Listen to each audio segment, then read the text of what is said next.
Hai, masih bersama saya, Mr. Z bicara. Tentu saja bicara tentang kebenaran berdasarkan fakta, data, dan realita. Seperti apa yang sudah kita lihat selama ini, bahwa gugatan perceraian antara Baim Wong dan Paula Verhoeven di Pengadilan Agama Jakarta Selatan adalah yang terlama menurut pendapat saya. Hal ini menunjukkan inilah yang dinamakan dinamika atau proses persidangan. Ya, baru kali ini saya secara pribadi mengetahui bahwa ternyata proses persidangan terkait dengan perceraian juga memakan waktu yang lama. Hal ini disebabkan karena persoalan ini penuh intrik, penuh drama, dan sepertinya ada hal-hal lain yang muncul ke permukaan. Gugatan perceraian yang didasari atas dasar perselingkuhan, kemudian tuntutan terhadap hak asuh anak, menimbulkan begitu banyak perhatian masyarakat, terutama kaum ibu-ibu, kaum emak-emak, perempuan dan wanita. Saya secara pribadi tidak mengenal siapa Baim Wong. Demikian juga saya secara pribadi tidak mengenal siapa Paula Verhoeven. Namun dalam hal ini saya menyoroti, mengkaji dan menganalisa perjalanan peristiwanya. Sidang sudah berlangsung begitu lama, teman-teman. Ini sudah mendekati putusan. Saya tidak banyak meminta. Saya hanya memberikan masukan kepada para hakim di Pengadilan Agama Jakarta Selatan. Terkait dengan persoalan ini, jika putusan cerai dikabulkan, lantas hak asuh anak ini akan diberikan kepada siapapun, maka haruslah mempertimbangkan hal-hal yang ingin saya sampaikan. Jika saja hakim memberikan keputusan bercerai dan hak asuh anak diberikan kepada ibunya, maka saya menilai, satu, itu tidak bertentangan dengan hukum manapun. Dua, jika keputusan hak asuh anak diberikan kepada ibunya, maka saya menilai bahwa keputusan itu sangat tepat. Jelas itu semua menghormati seorang ibu sebagaimana mereka yang telah melahirkan kita. Ketiga, jika keputusan hak asuh anak diberikan kepada ibu, maka itu sudah sesuai dengan kodrat. Karena sang ibulah yang memiliki kewajiban untuk mengasuh dan memelihara anak. Dan yang keempat, jika keputusan hak asuh anak diberikan kepada ibu, ini sesuai dengan rasa keadilan yang ada di masyarakat. Bagaimana ibu-ibu kita menginginkan untuk hak asuh ini diberikan kepada ibunya. Dan jika keputusan hakim dengan putusan cerai kemudian memberikan hak asuh anak kepada bapaknya, maka saya berpendapat satu adalah jelas putusan itu bertentangan dengan agama, yaitu memisahkan anak-anak dengan ibunya. Karena ibunya lah yang mengandung, ibunya lah yang melahirkan, ibunya lah yang merawat, ibunya lah yang menyusui, dan ibunya lah yang membimbing. Yang kedua, jika keputusan hakim memberikan hak asuh anak kepada bapaknya, maka itu sangat jelas bertentangan dengan hukum yang berlaku di Indonesia, yaitu kompilasi hukum Islam pasal 105. Oke. Yang ketiga, jika putusan hakim memberikan hak asuh anak kepada bapaknya, ini membuktikan bahwa jelas tidak menghormati, tidak menghargai, tidak menjunjung tinggi harkat dan kehormatan wanita yang dikodratkan sebagai ibu. Dan yang terakhir adalah jika keputusan hak asuh anak diberikan kepada bapaknya,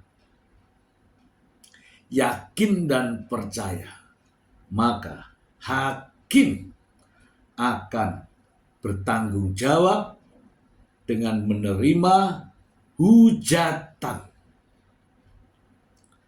dari kaum ibu di seluruh Indonesia. Itu baru di dunia. Pasti akan menanggung akibat. Jika putusan tersebut dijalankan, maka ada akibat di akhirat. Itu adalah pandangan saya.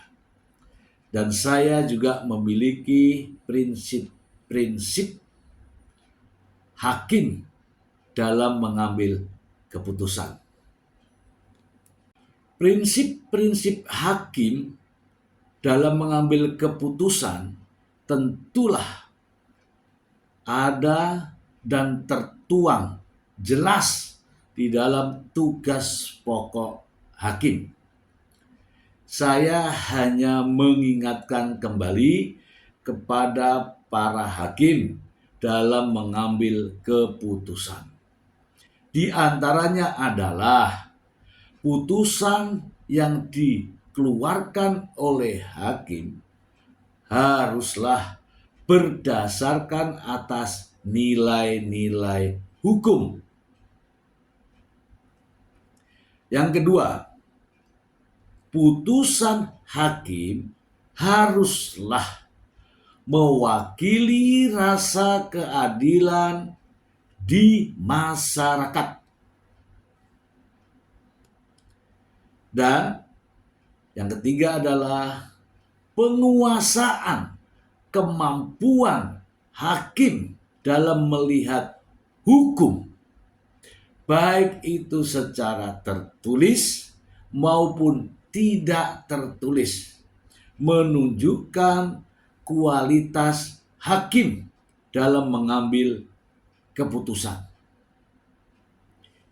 Ingat, kepada hakim-hakim di Pengadilan Agama Jakarta Selatan, putusan hakim nantinya akan menjadi jurisprudensi dalam mengambil keputusan oleh hakim-hakim yang lain di seluruh Indonesia. Yang kedua adalah, mohon kiranya para hakim di Pengadilan Agama Jakarta Selatan untuk tidak menjadikan putusannya menjadi atau menimbulkan konflik baru terhadap hakim-hakim yang lain dalam mengambil keputusan. Ini berlaku di seluruh Indonesia. Putusan Anda akan dijadikan pedoman. Putusan Anda akan dijadikan sebagai jurisprudensi oleh hakim-hakim yang lain di seluruh Indonesia. Itu ya yang bisa saya sampaikan untuk para hakim. Melihat situasi fenomena yang terjadi saat ini, saya memohon kepada para hakim di Pengadilan Agama Jakarta Selatan. Saya secara pribadi tidak mengenal siapa Baim Wong, saya secara pribadi tidak mengenal siapa Paula Verhoeven. Saya seorang akademisi dan seorang praktisi yang melihat ya secara jelas ya di berbagai media. Maka saya menyarankan dalam mengambil keputusan setidak-tidaknya tetap menjaga marwah hakim dengan menjunjung tinggi sumpah dan jabatan, juga fakta integritas. Putusan hakim tidaklah harus bertentangan dengan hati nurani. Jangan sampai putusan itu justru bertentangan dengan hati nurani sebagai manusia ciptaan Allah dan sebagai seorang hakim yang tentu saja melihat hal ini secara luas berlaku di masyarakat. Dan yang terakhir, putusan hakim haruslah memiliki perasaan yang menjunjung tinggi, menghormati, menghargai harkat dan martabat wanita, harkat dan martabat seorang ibu yang mengandung, yang melahirkan, yang menyusui, dan yang membesarkan anak-anaknya. Sehingga apapun keputusan hakim, jika itu dirasakan adil dengan menghargai dan menghormati wanita, maka kita semua sudah menjalankan kodrat laki-laki sebagai pencari nafkah, kaum ibu sebagai pemelihara anak. Itulah yang bisa saya sampaikan. Saya bukan siapa-siapa. Saya tidak bertujuan mengintervensi para hakim.